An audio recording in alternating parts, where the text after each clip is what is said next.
So, wanted to do a crypto update. Some people have been asking me about what my thoughts are on crypto. Obviously, we've had a bit of a pullback in the crypto markets over the last 3 weeks or so. So, I want to go over the narratives and the things that have been pushing that narrative, and want to go over um, like just like what's been going on, and then also what the takeaway is, like what the prediction and my 2025 prediction is, and just some other things like that. I think that will be really, really good. So, going to kind of go over macro forces pushing the crypto market, like just economic things that to be aware of, like interest rates and yield curves and things like that. We'll also take a look at the technicals. So we'll actually look at the charts. We'll look at the 4 year 4 year cycle of Bitcoin as well, and how that relates to everything. So a lot of stuff to kind of dive in to today. Before we get started, though, I want to make sure we cover our disclaimer. As always, I need to remind you guys about the risks involved in this market. You can lose all or more than your initial investment if you're not careful. So please be aware of how many pips you're risking on each trade, in addition to how big your lot size is, and ultimately how that would affect your account if you were to lose money. Same goes for crypto. Please know how big your position is and how that would affect your account. One good rule of thumb when you're trading with cryptocurrencies is never invest money into crypto that you cannot afford to lose, right? This is not a place where you want to put your entire life savings into, especially if you get later in years. Okay. Cryptocurrencies is awesome. I enjoy investing into it. I'm also got a little craziness to me, right? So for me, it's something that I have an appetite for. I've noticed with some folks who get into crypto, obviously the gains are really fun when the big rips come along and the market goes to the moon. That's really fun, and everyone enjoys that. Now, when it pulls back, it falls faster than gravity. If you haven't experienced it yet, it can come down faster than you have a chance to open up your computer app or your phone app to see how your crypto is doing. So, um, really want to make sure that we understand that cryptocurrencies should be, if you invest in crypto, it should only be money that you can afford to lose. And it should be money that you'd be willing to say goodbye to if it were to go away. I've invested in several crypto projects in the past. Several have made money and made multiple X returns. I've also had several where I invest into it at the worst possible time, and then I lose 90% of what I put in. So I've been on both sides of it. Um, and it's fun when it works, and it's not fun when it doesn't. So you definitely has to be money that you're willing to lose. All right, guys, let's go ahead and jump into this. So first of all, want to talk about the chart. So just we have a visual of what's going on. So got Bitcoin today. We're down 2%. We actually were down worse earlier. I want to kind of go over the chart. Let's actually look at an all-time chart, and let's go from top-down analysis, and then we'll get into what's going on as of late. So this is an all-time chart on Bitcoin. So Bitcoin came out in 2008 is the beginning of Bitcoin, when Satoshi Nakamoto, the pseudonym guy that released his email to a bunch of really important and successful people, indicating his case for Bitcoin and why it would be a successful asset in the future. And boy, was he right.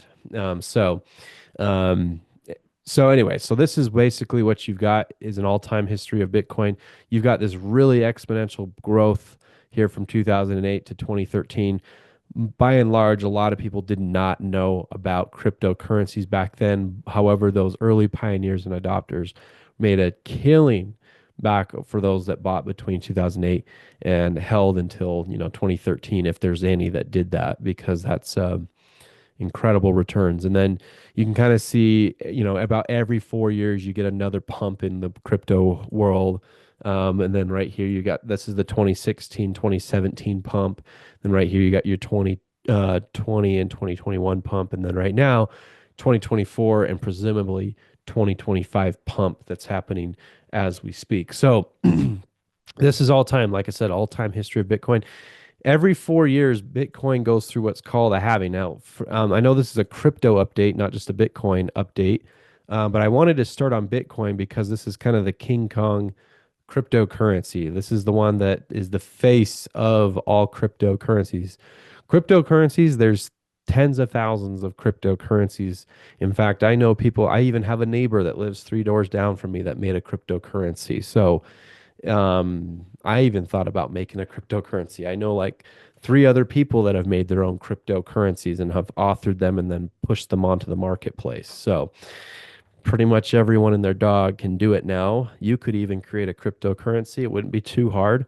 Um, so anyway, but in order for a cryptocurrency to gain this type of momentum like Bitcoin, you have to have a huge following and a lot of people who believe in it, right? And for those that don't know, let me just give you like 30 seconds on like what cryptocurrency is. So Bitcoin and cryptocurrency is just it is what it is. Like it's a digital tokenization. It's an asset because people say it's worthwhile. The same thing, like if I were to go up to you and I could convince every single one of you that seashells were the new currency, then seashells would be the new currency, right? The only reason why US dollar is valuable is because we all collectively come together and say, yeah, it's worth about this much. And I'll work for, I'll pay somebody for a service or I'll work for it for X amount of dollars, right? So as long as we continue to do that, the US dollar will continue to have its value. But until that happens, it's going to be valuable. Same thing with Bitcoin. Like, if you came up to me and said, "Hey, if you do this, I'll give you 1 Bitcoin," I'd be like, "Oh yeah, really?" Like, I'd do that because I think it's valuable, right? Um, right. It's worth so much money, right? Same thing, like if you were to offer me a piece of gold and said, "Hey, this gold is worth so much, let's do that." Now, what's different about Bitcoin that sets it apart, and I think this is why it's so amazing and why it's kind of called the digital gold, is because of the technology that underlies cryptocurrency. So, Bitcoin is on a blockchain. It's a ledger. It's a set of code or software where there's a set amount of currency, and it's impossible to develop more currency than what's inside the code. In the code of Bitcoin, there's 21 million potential Bitcoins total. So if you could get your hands on all 21 million Bitcoin out there, then you would essentially own all of Bitcoin. Now, to be able to do that would be impossible, I would say. In fact, it is impossible because some crypto on the ledger is lost forever because people have forgotten their keys. And so on the ledger of Bitcoin, the blockchain itself, people have their own wallets and it's stored right on there. I even have Bitcoin that's stored directly on the crypto ledger, the wallet. My wallet is on the blockchain itself. And so it's secure. Only I have access to my keys. No one else can hack into it, which makes it kind of a really cool thing because so long as I have my crypto keys, to the blockchain, I can go all over the world and access my Bitcoin. I can't do that with my gold. Like if my gold is in America somewhere and I want to go to Mexico, I'd have to take it with me. And that's very difficult to do. Right. So, anyway, there's your little, like, really short synopsis on like what crypto is. And so, this is a technology that's been moving hard for the last like 10 to 15 years. Okay. So Bitcoin has this halving that occurs every 4 years. It's built into the code, into the software. And what it does is it rewards people who mine crypto on the block, the Bitcoin blockchain. And it happens every 4 years, typically around March, April, or May every 4 years. The last one that happened was in no, it was in April of 2024. Okay. It could be May. I think it was April or May. I can't remember. And usually after that happens, about 18 months later, Bitcoin will hit an all-time high, and you'll have a bull market that's just kind of unceasing for the next 18 months, right? You'll notice on my chart here, I've got it says October 2012, October 2016, October 2020, and October 2024. Usually, this is the very beginning of some really incredible parabolic rallies in the crypto space. You'll see some really interesting movements that happen during this period of time. And so, if you notice, from October of the year of the halving for about the next 12 months, the market just goes insane. So you'll notice in 2020, for the next year after October 2020, cryptocurrency, Bitcoin went from $12,000 a coin to $69,000 a coin. From October 2016, Bitcoin went from $700 a coin to um, basically $20,000 a coin. In 2012, Bitcoin went from October 2012 went from $12 a Bitcoin to approximately 700 or $800 a Bitcoin. So that's all within 1 year. So the year following the Bitcoin halving is usually the tremendous, like where you see the most growth. So we're in that right now. So we just started that in October. And so we've got like 10 more months. If you follow the pattern, there's like 10 more months in this incredible move in the market. And so that's why a lot of people are anticipating Bitcoin to continue higher.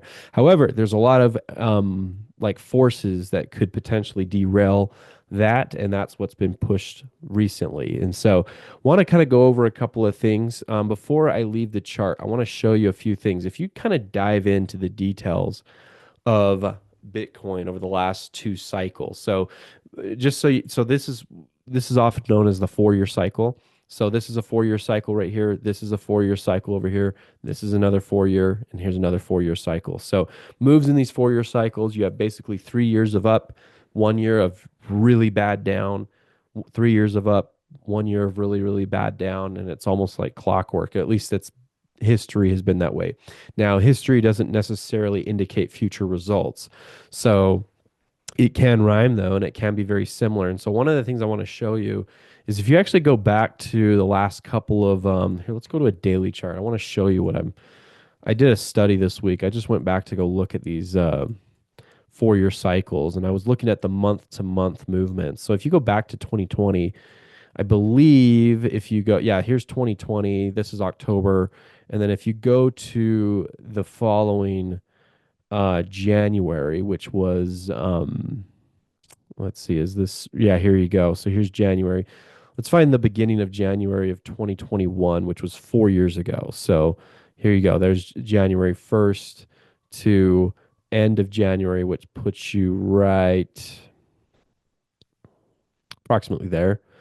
Bitcoin had kind of a rough month. It did nothing basically in January of 2021, which is I thought was interesting. It had this huge rally in December, October, November, December, huge rally, and then it had this like pullback period where it kind of like it went up to all the way up to $40,000 a coin, and then it started to pull back, and it really had either an I can't tell if it had like a negative month from, it was up initially and then it pulled back the rest of the month and then it tried to come back up again. So January, like the same January that we're in right now, is basically like 4 years ago. If this is following a 4 year cycle, the January the year after the halving is actually, at least from this point of view, is not a great month. Now, I believe if you go back and do the exact same thing for the previous cycle before this one, so if we go, if let's actually continue on here, if we do the same thing again, I think this exact same thing happened in January of 2017. So if you go back over here to two cycles ago, so if you go to like January 1st right there to January 30th or 31st right there, look what happened to Bitcoin in January the year after the halving. It started up like that and then it pulled back significantly, and it actually ended January down, which is the only or one of the only down months in that 18-month meteoric rally. So right now I kind of feel like this is a time in Bitcoin where its seasonality is not great in the January after the halving. It just seems to be an interesting thing. Not exactly sure why. I think there's other forces involved too. It could be a coincidence that I'm just trying to show you that part. The other thing that's going on is you got the yield curve inverting, and so I think that's another macro reason why Bitcoin could be struggling, is because a lot of risk on assets are um, a lot of risk on assets are pulling back right now. Another thing I also want to show people too is the pullback that we've had in Bitcoin. Let's actually look at the current market. If you like on the daily chart itself, This is what people have been concerned about, is that move from right there to right there. And if you look at the all-time perspective of Bitcoin, like we've had moves like that way worse. Like even back in here in July of last year, like that move was much more steep and a bigger deal than what we're seeing right now. Much bigger deal of a pullback than this. If you go back and look at almost any other year, even some of these, like back in the last cycle, look at some of these pullbacks, right? Like this is that pullback in January I was telling you about in 2021. And that pullback, by the way, the percentage pullback, that was a 30% pullback in Bitcoin. Okay. It went from $42,000 a coin down to $29,000 a coin before it continued back up again. And that all happened in 1 month. All right. So Bitcoin is not for the faint of heart. Like you can definitely hit these periods where you can have insane growth, like from right here in October of 2020 to January of 2021. That rally alone was a 300% return in like 2.5 months. And then it had a 30% pullback. So it's like, you get rewarded so much. You get so much return out of this, and then it pulls back 30% and everyone loses their minds, right? This was actually a little bit concerning. This was a little bit of an interesting pullback we had back in 2020. This is a little singular. We haven't seen these types of pullbacks as often. We had such a crazy move. It almost like we had an early rally to crypto. I think part of it was all the stimulus that we had in 2020 and 2021. And then in around tax season, we had a pullback. So middle of April, we had a pullback in Bitcoin and it lasted into the summertime. And then it peaked out in November like clockwork.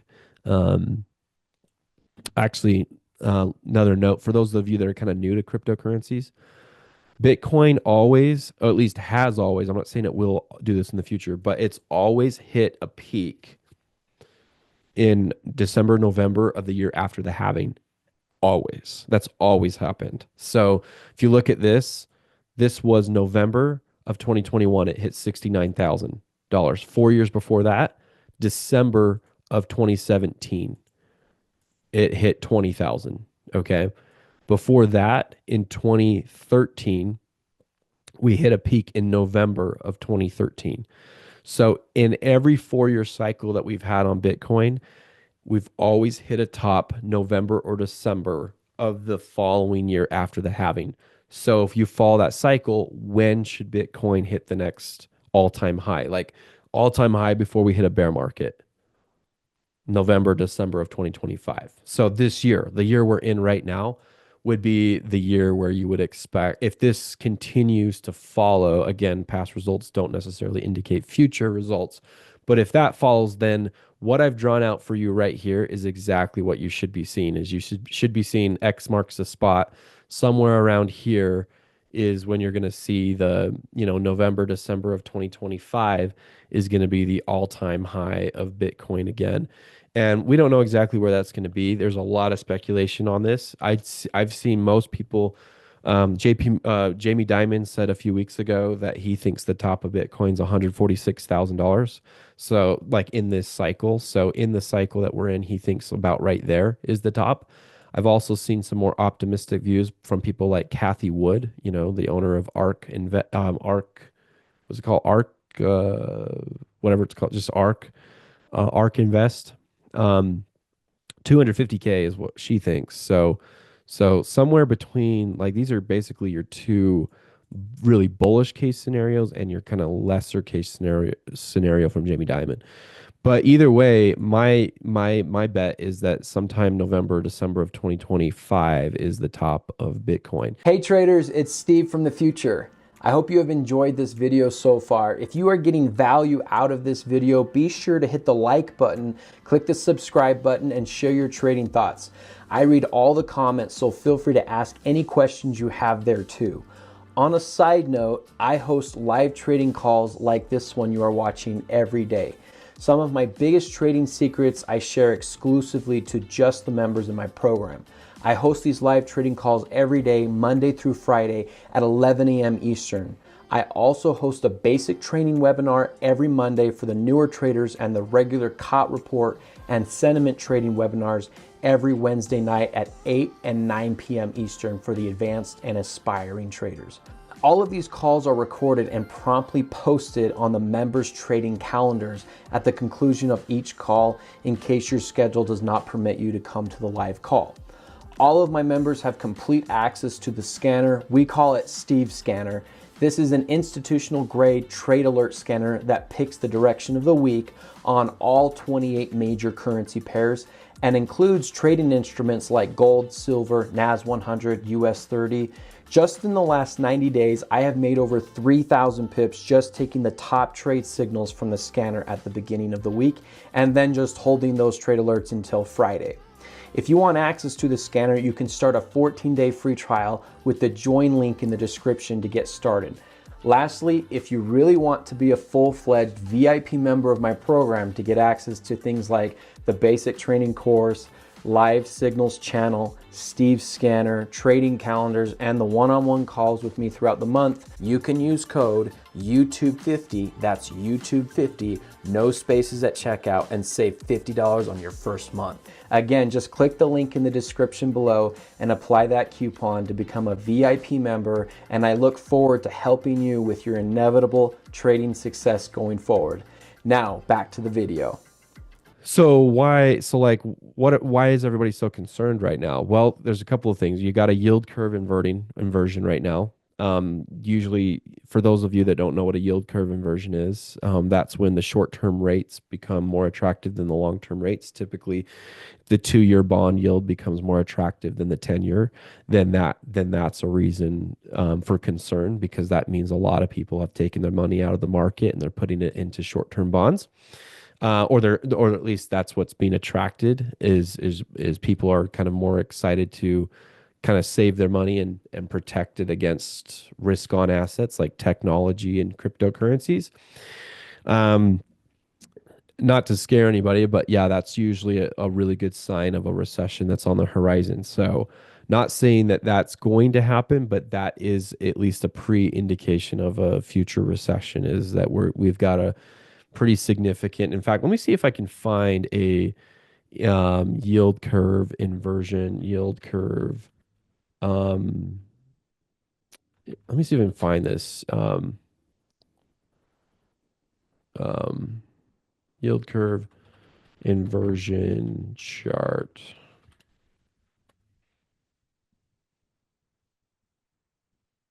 Here we go. Is this it right here, Fred?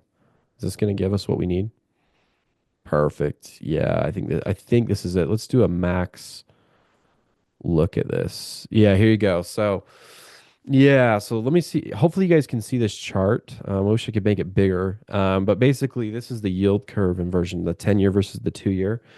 And so, whenever you dip below zero, that's the inversion on the yield curve. And whenever this starts to rally out of here, you typically have a recession within 12 to 24 months.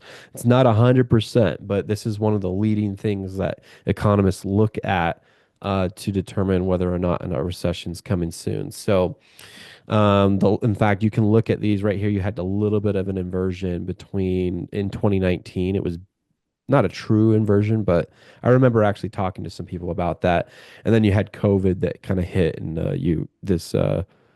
sent the market. Well, it was all kind of avoided the recession due to all the stimulus, to be honest.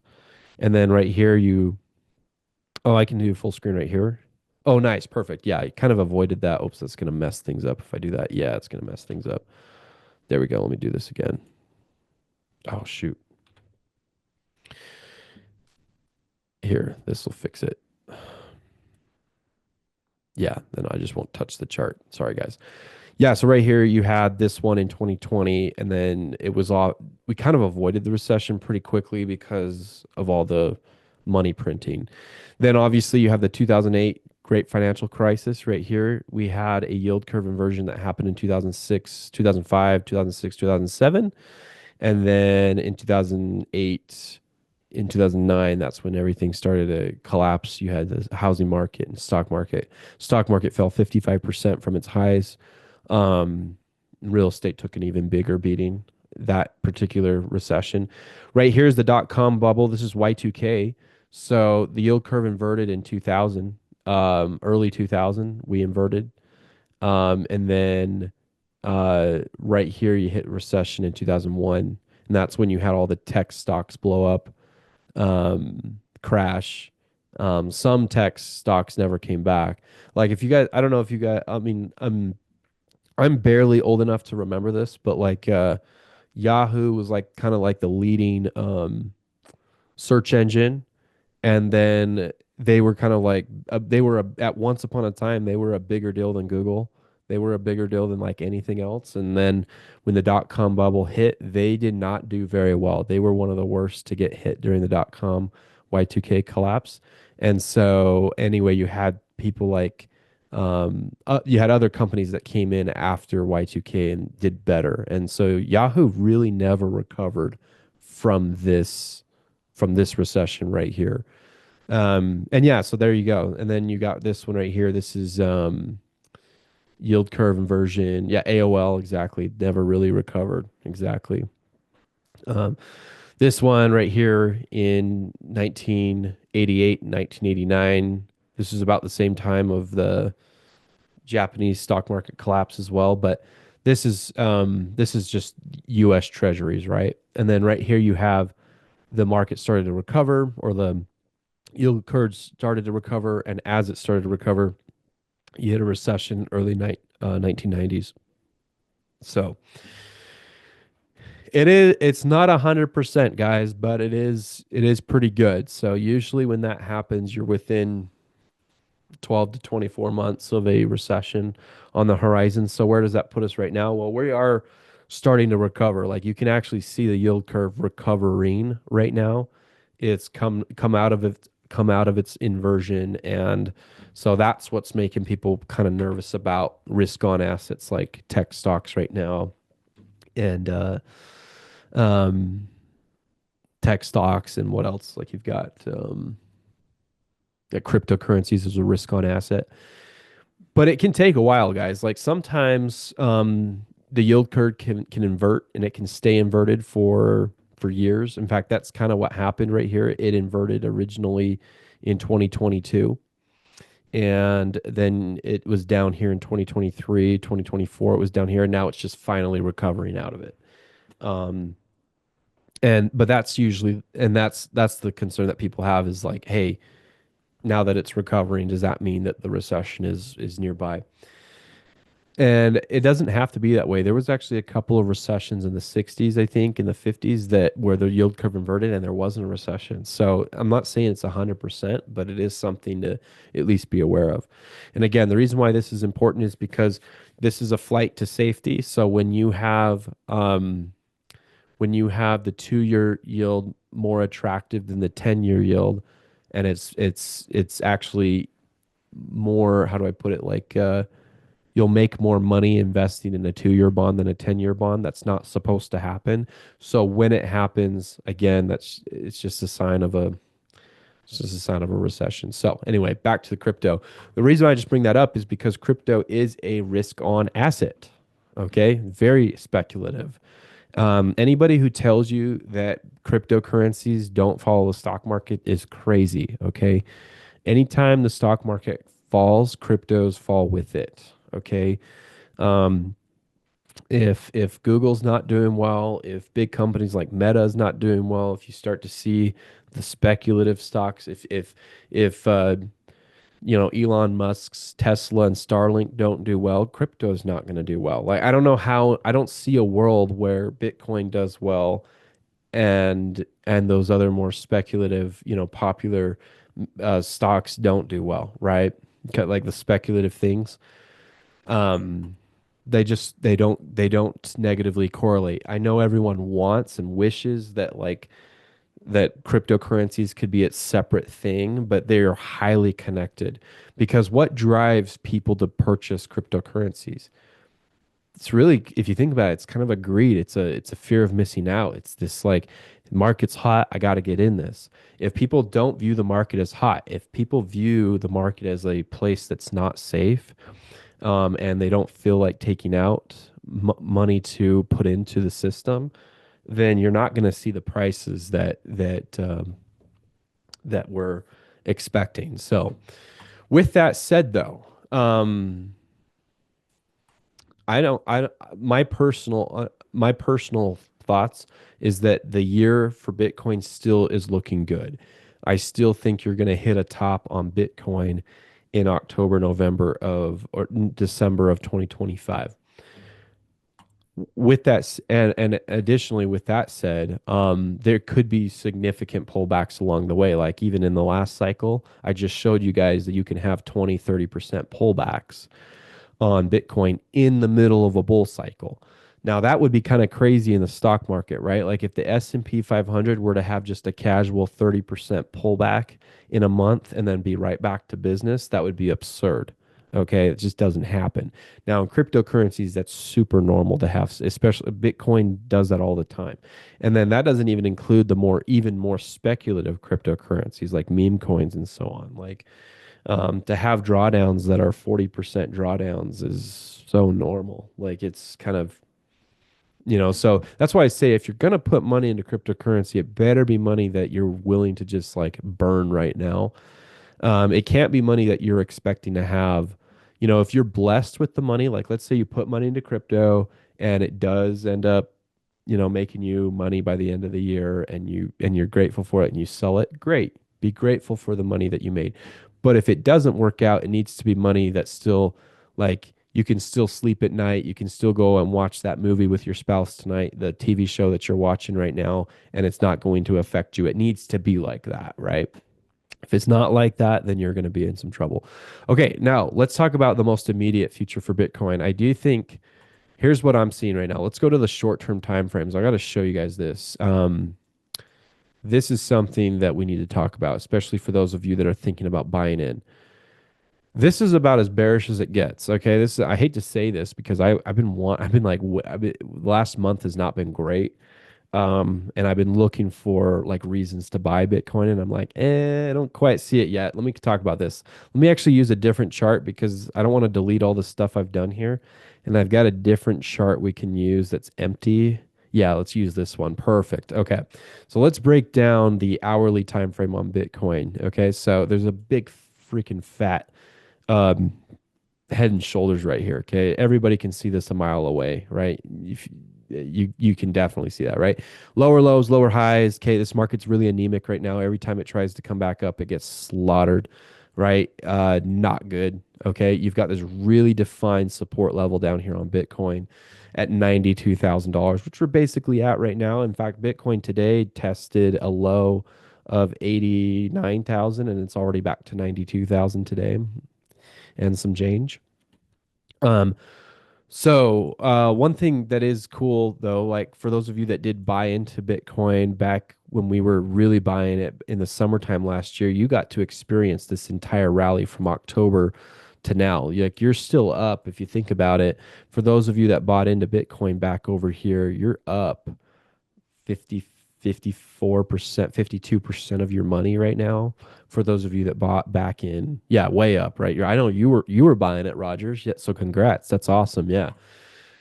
But like I said, we're all complaining about this pullback right here. And again, if I were an investor in stocks right now and I'd be like, oh, 15% pullback, that is a pretty significant pullback. But in Bitcoin, it's a nothing burger, guys. It's absolutely nothing. Um, Okay, so you do have a trend line right here. I wanted to draw this out. Nice little trend line on Bitcoin. Let's draw this out nicely. As nice as we can, at least. Let's see. Do I get another point of engagement on that? Let's see. Can I draw that there? Want to see if I can draw out a pretty good. Here, let me redraw this. Okay, let's do this. Let's see. Does this go out to there? Yeah, there we go. Perfect. Okay. This is a trend line on Bitcoin. Okay, so this trend line, obviously an uptrend, it hasn't been touched in a little bit. In fact, I'm going to go to a 2 hour time frame so you guys can see that. That trend line, I think it's going to surprise people. I think that's going to get touched before we resume the uptrend. Like we're in an uptrend. So, like I said, I'm still bullish on Bitcoin for the next 10 months. until the 4 year cycle's over, um, in this particular cycle. But I think this is going to surprise people because this is, if we can just look at this objectively, okay, forget the money that you own in cryptocurrency right now. Just be a chart analyzer with me for a second. Forget, that you might have tens of thousands of dollars or hundreds of grand in crypto and you're biased, obviously, and you just wish to heck that this thing would go up. Just look at it from an objective standpoint. This is very bearish. Okay, this is a very bearish chart right now. Okay, we have to get over that hurdle. Okay, look how many times we've retested this support level right here. Touch, touch, touch, touch, touch, and we're forming lower lows and lower highs. That's very concerning. You got a head and shoulders up here. Okay. Now, when I say very concerning, it's concerning for the person who has a short term mindset. If you're still that guy that's like, I don't care, I'm not touching this for 10 months, okay, forget it. But like, what I'm trying to say is, if you want to buy more, I think we have some cheaper prices, okay, that are coming. Like if you can just look at the chart objectively for a second, forget your biases and things like that. Just look at the chart. I think there's more downside coming here. So let's talk more about that. Okay. So we've already established this is extremely bearish price action. There's nothing in this corridor right here that should have a bull really excited. Okay. The one thing that the bull does have is like, yes, it is coming down here and yes, it is being bought back up at these prices. But I think the more and more times we keep testing this, the sooner and sooner this is going to break through. The other thing I want you guys to note is if you turn on the fair value gap indicator on Trading View, I think if you actually turn this on let's do a higher time frame. There's a couple of fair value gaps that haven't. Let's do it. Maybe try a daily chart. Yeah, here we go. This is what I wanted to show you guys. Okay, perfect. So here's that trend line that we drew out earlier, right? Here's the very, very bearish head and shoulders right here. Where's the next help on Bitcoin? Now look at this, guys. You got order blocks and fair value gaps pushing this down right here. This is looking bearish, okay? Not good for Bitcoin in the most immediate future. But where are you going to see people come in? Where are the banks going to swoop in here and just buy this thing back up? But oh, Roger, you're so good at this, dude. Yeah, exactly. So that's where they're, yeah, right here, right in this area. That's the banks have an eye on that like a hawk right now. If they miss their chance to buy it, and they know that this 10 month, the 4 year cycle is going to be over in 10 months and this is their last chance, that's it right there. Yeah, so 84k, 85k, 84k, maybe down to 80 if we're lucky. It could go to 80 again, guys. I just want to let you know that an $80,000 Bitcoin is definitely on the table in the next couple of weeks. It's going to surprise a ton of people. And I think a lot of people will FOMO out of their trade. They're going to be like, oh, shoot, like, not fear. No, they're not going to FOMO. What's the other one? What's the opposite of fear of missing out? It's like, it's just like fear. Like they're just going to fear out of their trade. Like they're just worried that this is going to be, they're worried that the market's done. They're going to think the cycle's over. And just as they're getting out of the trade, um, I think that's when the banks are going to come in here and take everything that everyone gives up on. Okay, so I definitely think that this is the target price for the banks is right here. So let me extend this trend line out a little bit further. I think you're going to hit the trend line about the same time that you hit these fair value gaps between 85,000 and 80K. Okay, and then that's when I think you'll see a very aggressive um I think you'll see a very aggressive move to the upside. And this is the upside move that will take you to 125,000. This is the one that will take you to 140,000, maybe to 150,000 is when that happens. This is going to be about a doubling for the banks if they can get this price down here.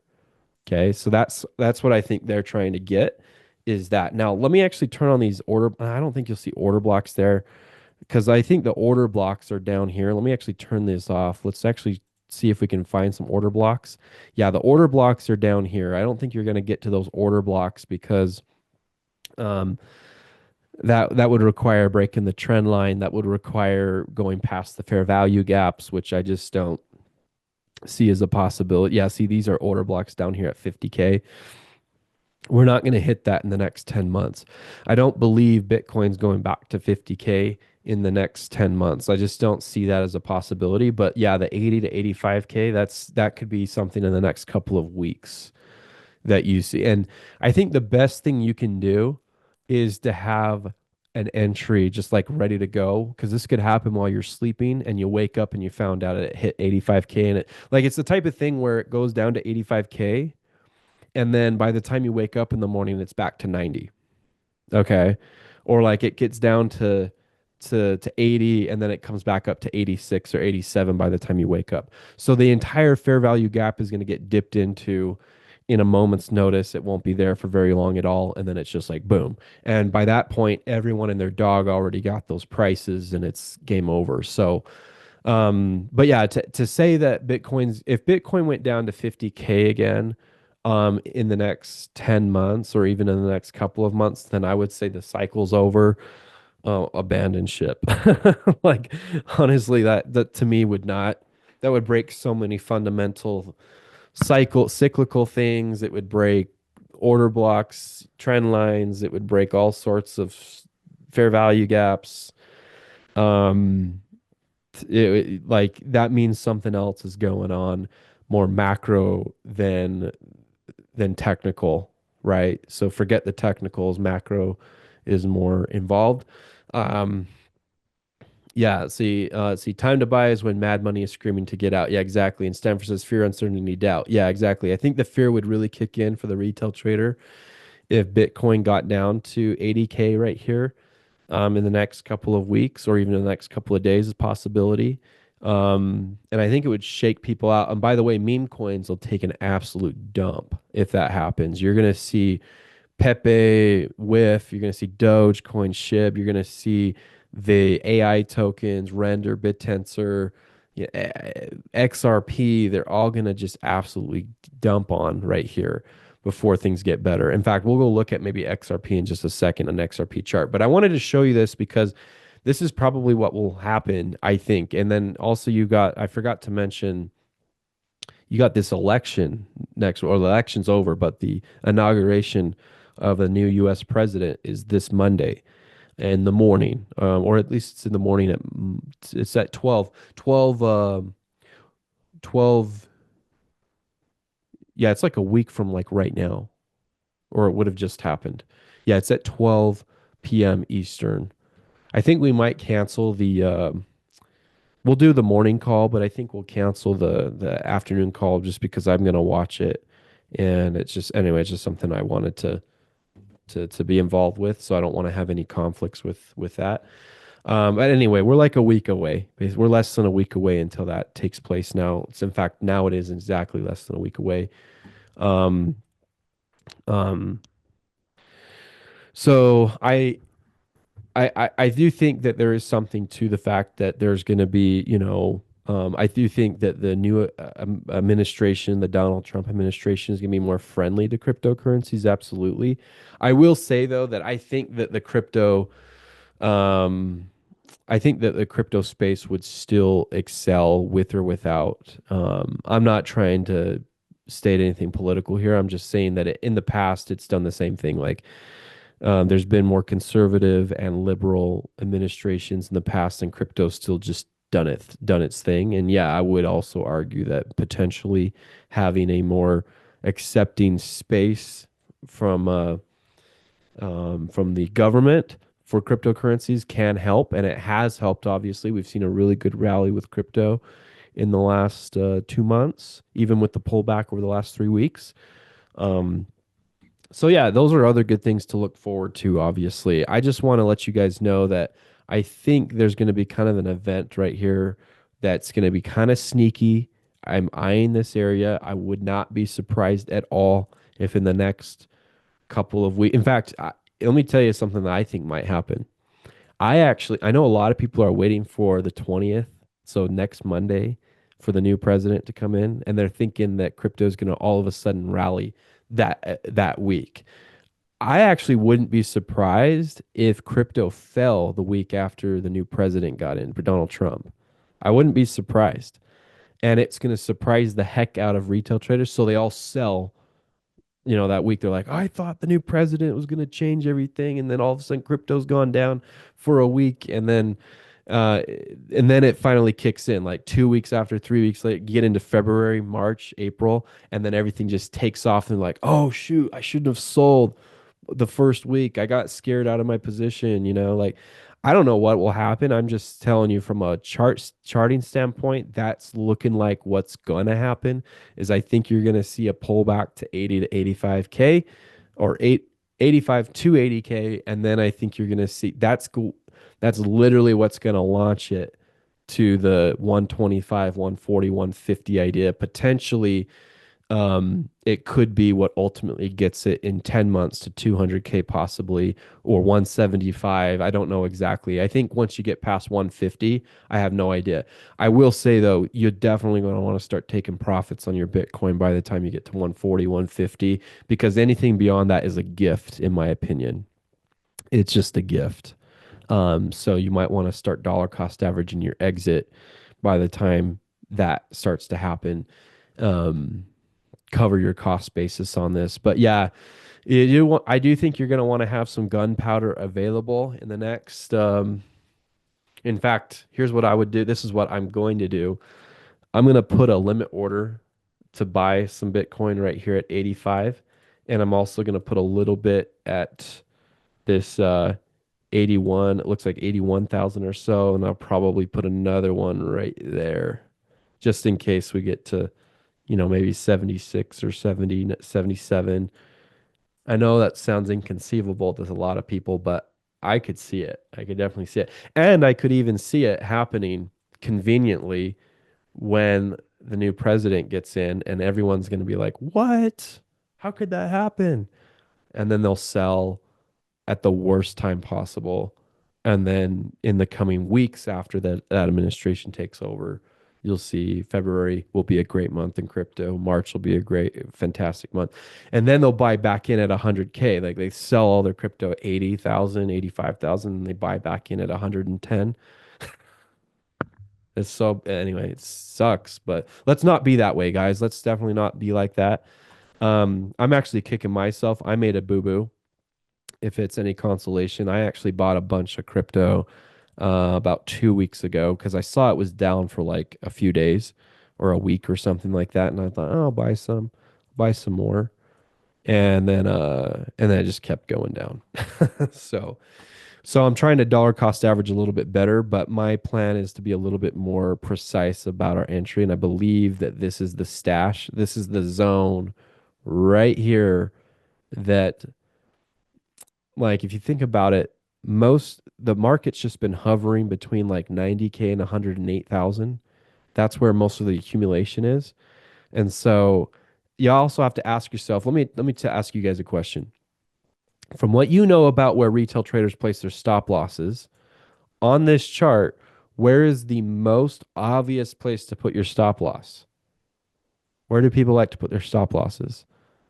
Just below lows. Like let's just say like right. In fact, I think a lot of people hit their stops right today. Like they probably had their stops right there.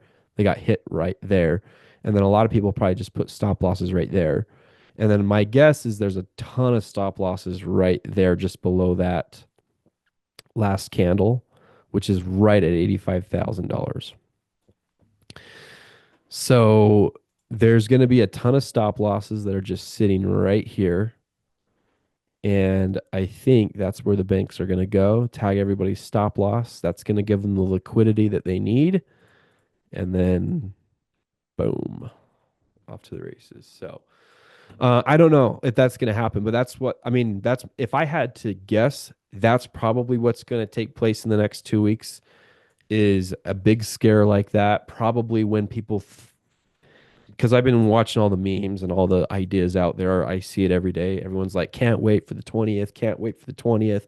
That's when stocks are going to go crazy. That's when crypto is going to go crazy. I wouldn't be surprised if it goes down for a week to throw everybody off, but I wouldn't believe any of it. Like I would buy in to that is my opinion. That's my game plan is when the confusion takes place, uh, when people think game over, I think that's when you should buy in.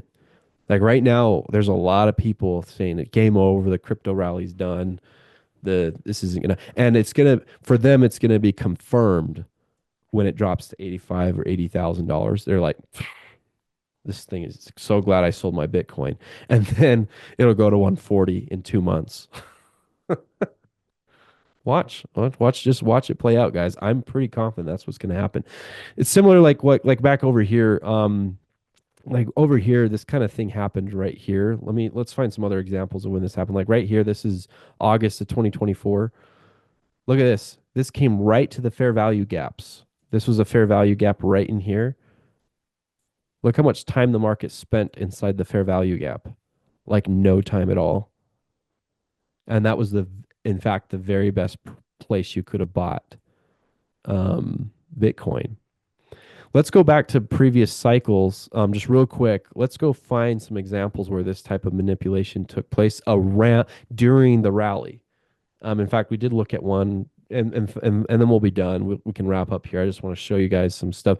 If you guys have other questions, hit me up with those. And then I do want to take a look at XRP because somebody asked me to take a look at XRP um, in this call, and I'd be happy to do that. Finding good places to buy on XRP. Yeah, I think like in the last cycle, we had so much money. We didn't have as many pullbacks along the way, but there were, let's see, like this pullback right here. We already talked about this one. This was in January of 2021. That was exactly 4 years ago. That was a pretty big pullback before this thing launched again for the next 3 months. You had your initial launch from October to January, pullback in January of 21, and then the next 3 months it continued. That's basically what I'm trying to like let people know that this is normal. Like you can have those types of pullbacks and then it continues. Let's go back to the 2017 and 2016. Um, yeah, here you go. So look at these. Here's your January pullback. Okay. And it looks like you had a pullback even in March right here. That's probably tax season that caused people to sell off right there. And then look what happened until this was from March to June. Insane. That's an insane move. And then look at this pullback right here. Really quick pullback, V-shaped recovery type of thing in July of 2017. And then that shot up right here. You've got this pullback into September of 2017. And then it continued all the way until December of 2017. Right. And every time one of those things happens, which actually, by the way, a lot of people are saying that the cycle we're in right now is going to be reminiscent of the 2017, 2016 rallies. So I've been doing I haven't been studying the last cycle as much because that one was like the pandemic and so on. This one, I think where M2 money supply is and everything like that, I think when you look at the administration that we've got and other things, I think that the Bitcoin rally that you're going to see is going to be reminiscent of this one. And so, yeah, you're going to have these pullbacks in January. You're going to have a pullback here in March. There's going to be a pullback in June. But every single time it just gets bought right back up. And look at these. Look how quick those were. Look how quick those little pullbacks were. There's no way you're going to be at your computer, guys, to capture that pullback unless you have a limit order. Do you see the reason why you got to use a limit order? Because there's no freaking way you can just sit there and be like, okay, I'm gonna buy right when it's at the bottom. No, you gotta have a limit order, right? So put a limit, like if you use Robinhood or Coinbase, you can do limit orders there. If you've got let's say like you can buy crypto in Owanda, you can definitely do limit orders there, right? So okay, so you go back over here. That's the game plan, like I said, is to put a limit order between, in fact, if you go back to this chart that we were using right here, yeah, put a limit order at 85,000 and then one at maybe 80 or, yeah, 80 would be good, I'd say. Maybe even 76,000 because a lot of people think it can't go, there's no way it go below 80 and then it actually does. And I think it could. It could go down to this spot right here, which is like 77,000 before it takes off. All right, real quick, let's take a look at XRP. And then if you guys have other questions, hit me with those. But let's take a look at this. XRP has actually been holding really well. This is something we should talk about real quick.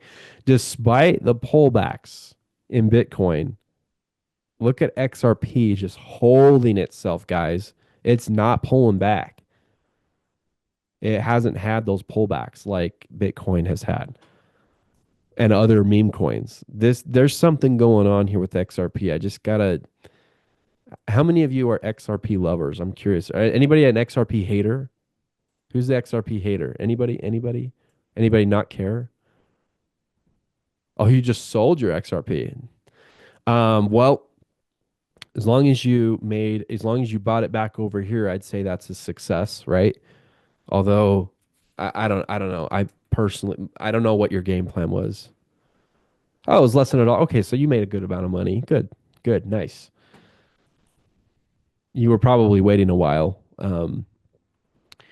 for that because it was, in fact, the last cycle Bitcoin or XRP did not do that great. In fact, when you got to like XRP peaked out during the last cycle during April during the middle of meme coin season and altcoin season, it peaked out, and we actually surpassed that already. Um, and then you've got back over here during uh, the 2017 rally, you had that right there, and we hadn't even gotten back to that. Now we're pretty much we're basically beyond the 2021 high, but we have not passed the 2017 or 2018 high yet. But we're getting there. I think it's interesting that we're the XRP did not fall away like other because there's thousands and thousands and thousands of other cryptocurrencies and this one did not go away. This actually has the fourth largest market cap of all cryptocurrencies right now. Um I'm not really like somebody who's like I don't know enough about the technology to tell you about it. I just know that there's a lot of hype around the potential of what it could do with the Swift system. So that's cool. I'm just an opportunist, right? Like I'm just looking at this chart and I'm like, huh, that's bullish. That's what I see. Like that's all I care about, right? But I will say this though, with XRP, I don't know if this one's going to see the same pullback that Bitcoin might have. That's going to scare everybody. Although if you let's turn on these fair value gaps. Let me show you where the fair value gaps are. In fact, they're almost everywhere along this move. This is the big one that I'm after right here. Like if I can get XRP to come down to like 185 to 150, that would be ideal. Okay, because I think that a lot of people who have stop losses on XRP, where do you think they put them, guys? Roger, where do you think they put their stop losses? Everybody's got their stop loss on XRP just below that low right there. And there's a fair value gap right in between that right there.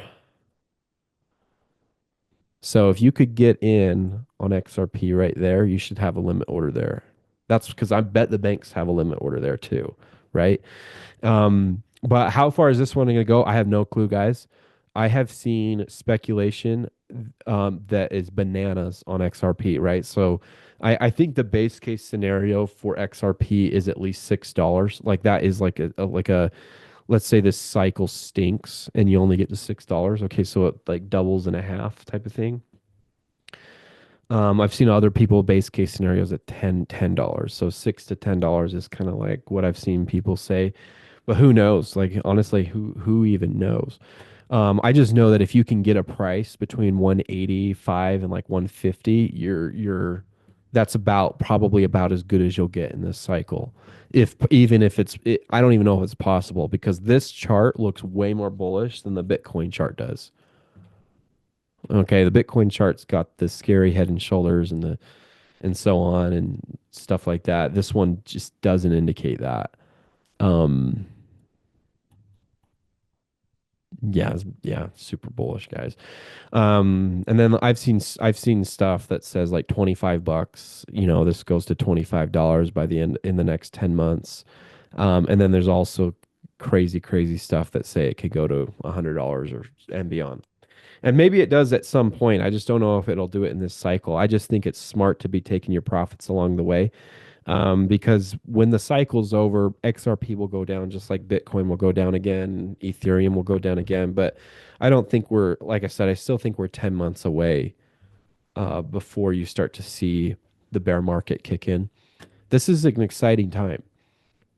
And yeah, when you look at the XRP chart, like I said, here, let me do an hourly time frame. This is bullish, guys. Higher highs, higher lows. You've got look at the V-shaped recoveries on this, and then we'll wrap up because I know we're about an hour now. Um, Look at the V-shaped recoveries on this, guys. In so not only is it holding its ground, it's holding its ground while doing this type of stuff. Okay, so XRP is like it's forming reverse head and shoulders. Let's see. Let's here. Let me draw this a little bit better. Sorry. Let me fix this. Actually, right here, this is technically a reverse head and shoulders right here while you're forming higher highs and higher lows in this corridor, holding its ground, not pulling back. Right here, you've got right here. What's this pattern called, guys? Anybody know what that's called? I know somebody. I know Roger's got it. Somebody's got to get it. Let me read some of this. Connor, everybody, I've been with Steve for 2 years now, and only now I totally see nothing but success. I can pass any challenge now. Have profitable personal accounts. Stick with him. You'll be glad. Oh, that's awesome. Appreciate you saying that, Roger. Appreciate that. Nice. Rising pennant. Yeah. Yeah. This is a rising pennant pattern. Yeah. So while Bitcoin's looking a little bearish right now, this one's looking bullish. I don't even know if you're going to get the fair value gap on this one. This one could just literally blow the top off. It could go bananas. I don't know. Just we'll see what happens. But I don't think you can afford to not have any right now. I also think it would be smart to put an entry down here at like 180, like I said. If you can get just below people's stop losses right there, I think you'd be looking really, really good. You probably wouldn't regret that, just having that there just in case. All right. All right, guys. I hope that makes sense with what's going on with the cryptocurrencies right now. Obviously, if you're going to invest in crypto, make sure it's money that you can afford to lose. We didn't even scratch the surface with meme coins and stuff. I just wanted to show you what's going on in the major crypto space like Bitcoin so that you can kind of have an idea of what is coming next and how to respond to this because my plan is to buy into the fear. I think people are going to get fearful. They are fearful right now. I think people are worried that Bitcoin is about to lose its momentum, and I think that's exactly what the banks need. I think they need to get retail traders to kind of be scared, and then yeah. So, all right, guys. Well, have a fantastic rest of your day. Thank you for coming, and we will see you guys in the next webinar.